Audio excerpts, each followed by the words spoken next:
तो आप समझते हैं कि भगदड़ हुआ क्यों कहीं। और दोस्तों बात रही इस भगदड़ को रोकने को, तो इस भगदड़ को आसानी से रोका जा सकता था। ध्रुव राठी भाई आप ऐसा कैसे कर सकते हैं, लोगों को आपसे ऐसी उम्मीदें बिल्कुल भी नहीं थी। दोस्तों महाकुंभ में मौनी अमावस्या पर आखिर भगदड़ हुआ क्यों, इसके पीछे का आखिर कारण क्या है। कहीं ऐसा तो नहीं कि यह भगदड़ जानबूझकर कराया गया हो। चाप देंगे हम लोग के पैर फ्रैक्चर कर गया सर। और जिस जगह पर भगदड़ मचा क्या उस जगह पर व्यवस्था पूरी कराई गई थी, क्या सरकार ने अपने वादा के अनुसार मेले में व्यवस्था कराई थी। आखिर ये भगदड़ मचने का कारण क्या बना। हमारे गांव को क्या व्यवस्था करेंगे, आज की व्यवस्था करा पाते थे आप। आखिर इस भगदड़ की ग्राउंड रियलिटी क्या है, क्या इस भगदड़ को रोका जा सकता था। ऐसे ही कई सारे सवाल जो आप लोग के मन में होंगे इस घटना के बाद। सो प्लीज आप सबसे एक रिक्वेस्ट है कि प्लीज इस वीडियो को पूरा देखिए। गिर रहा है, वो दब रहा है, उठ भी नहीं पा रहा है। तो सबसे पहले ग्राउंड रियलिटी को देख लेते हैं कि क्या सरकार द्वारा आंकड़ा दिया जा रहा है वह सही है या फिर सरकार द्वारा झूठे आंकड़े दिए जा रहे हैं। आखिर सरकार ने असली आंकड़े को छुपाया ही क्यों। सबसे पहले आप इन दो लोगों को सुनिए। डेड बॉडी वहाँ पड़ी थी, जब आपने देखा अपनी आंखों 150-200 डेड बॉडीज थी। सारी भगदड़ मतलब मुझे लगता है कि 100-150 आदमी से तो इस भगदड़ में कम से कम 100-150 आदमी गए हैं। ये वो लोग हैं जो कुंभ में भगदड़ के समय उपस्थित थे। इसके बाद आप इस लड़की की बात सुनिए। आंकड़ा कम बता रही है। जब हम हॉस्पिटल में गए थे उसमें 70 से 80 लाश पड़ी हुई है। मैंने हर एक को देखा है कि वहाँ पे मेरे फादर तो नहीं है। ये लड़की अपने फादर को खोजते खोजते हॉस्पिटल गई थी, लेकिन फिर भी गोदी मीडिया ने सच्चाई को नहीं दिखाया। सरकार ने जो एक आंकड़ा दे दिया उसी को बस गोदी मीडिया चलाया जा रहा है। आखिर मीडिया को सच्चाई छुपाकर मिलेगी क्या। और अब तो इस खबर को पूरी तरह से बंद ही कर दिया गया है। अब किसी भी न्यूज़ चैनल में आप इस खबर को नहीं देखेंगे। एकदम पूरी तरह से इस मामले को दबा दिया गया है। और अगर कोई न्यूज़ चैनल वाला सच्चाई को दिखा भी रहा है तो उसे रोक दिया जा रहा है।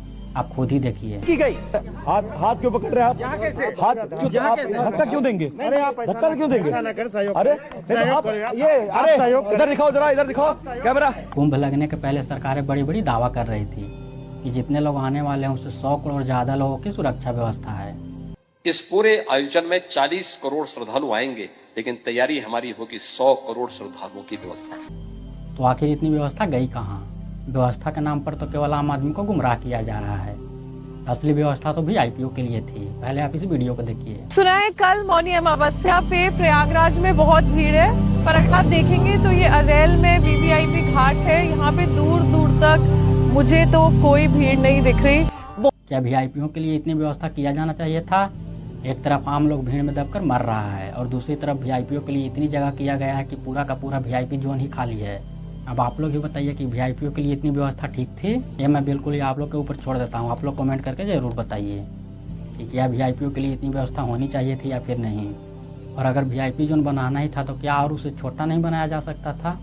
और फिर क्या होता है, इतने लोगों को मरने के बाद कोई बाबा सामने आता है बोलता है कि मरे नहीं है, इन लोगों को तो मोक्ष मिला है। लेकिन उनकी मृत्यु नहीं हुई है, सच कहें उनको मोक्ष मिला।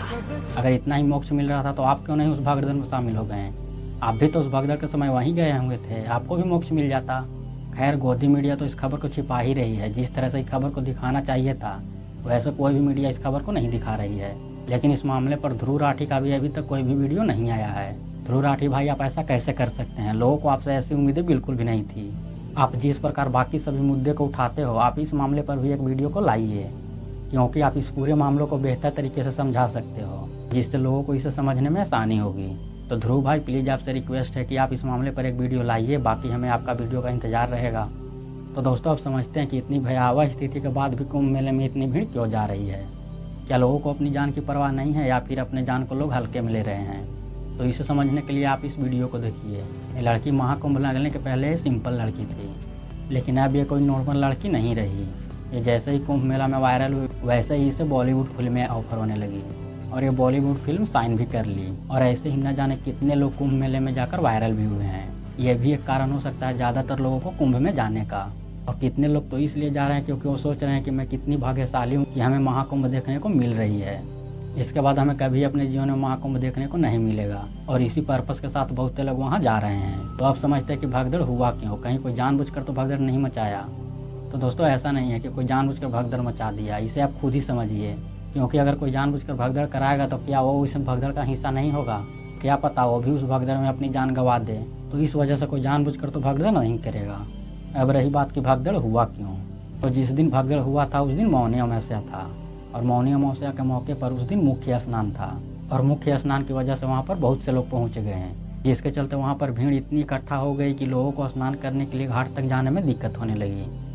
और फिर लोगों को ऐसा लगा होगा कि हम तो ऐसे में स्नान नहीं कर पाएंगे, इसलिए लोग एक दूसरे को टेल टाल कर घाट तक जाने के प्रयास कर रहे होंगे। ऐसा बड़े पैमाने पर होने लगा होगा, जिसके चलते ये भीड़ भगदड़ में बदल गई होगी। और दोस्तों, बात रही इस भगदड़ को रोकने को, तो इस भगदड़ को आसानी से रोका जा सकता था, क्योंकि जिस प्रकार से सरकार का दावा था महाकुंभ लगने के पहले, अगर वैसी व्यवस्था की होती तो उस भीड़ को भगदड़ के रूप लेने से पहले उस पर नियंत्रण पा लिया जाता।